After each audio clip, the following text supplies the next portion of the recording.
আত্মা এবং ঈশ্বরের মিলন একটি আধ্যাত্মিক বা দর্শনীয় বিষয়, যা বিভিন্ন ধর্ম এবং দর্শনে বিভিন্নভাবে ব্যাখ্যা করা হয়। সাধারণত এই মিলনকে আধ্যাত্মিকতা, পূজা, ধ্যান এবং মানব জীবনের গভীর অর্থের সন্ধানের মাধ্যমে ব্যাখ্যা করা হয়। ১. আধ্যাত্মিক সংযোগ। অনেক ধর্মে বিশ্বাস করা হয় যে ঈশ্বর এবং আত্মার মধ্যে একটি গভীর সংযোগ রয়েছে, যা মানব আত্মা ঈশ্বরের একটি অংশ। ঈশ্বরের সাথে মিলনের অর্থ হল নিজের আত্মাকে বিশুদ্ধ করা এবং ঈশ্বরের প্রতি আত্মনিবেদন করা। এটি ঈশ্বরের প্রেমের দ্বারা পরিচালিত হয় এবং ধ্যান, প্রার্থনা বা সাধনার মাধ্যমে ঘটে থাকে। ২. যোগের দর্শন। হিন্দু ধর্মে যোগ শব্দের আক্ষরিক অর্থ হল মিলন।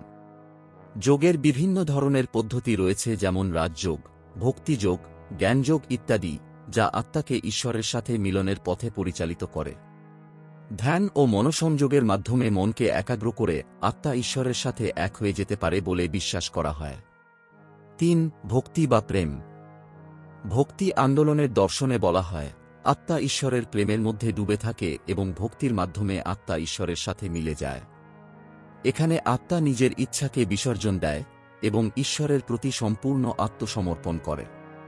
এই মিলনকে ঈশ্বরের প্রেমে ডুবে থাকার প্রতীক হিসেবে দেখা হয়। ৪. সুফিবাদ এবং ইসলামিক দর্শন। সুফি দর্শনে ঈশ্বরের সাথে মিলন হল মানব আত্মার লক্ষ্য।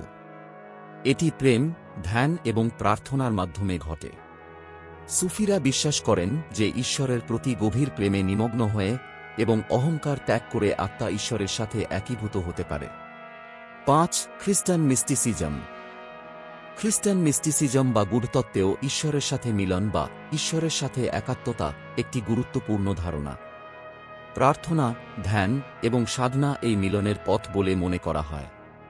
খ্রিস্টান মিস্টিকরা বিশ্বাস করেন যে ঈশ্বরের প্রতি গভীর বিশ্বাস এবং ভালোবাসার মাধ্যমে আত্মা তার সৃষ্টিকর্তার সাথে একাত্ম হয়ে যেতে পারে।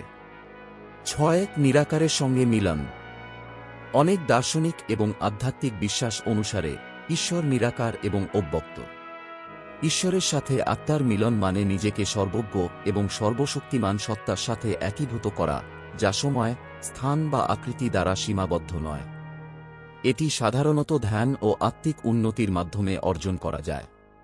উপসংহার: আত্মা এবং ঈশ্বরের মিলন হল গভীর আধ্যাত্মিক অন্বেষণ এবং অভিজ্ঞতার বিষয়। এটি সাধারণত বিশ্বাস, ধ্যান, পূজা এবং ভক্তির মাধ্যমে ঘটে থাকে।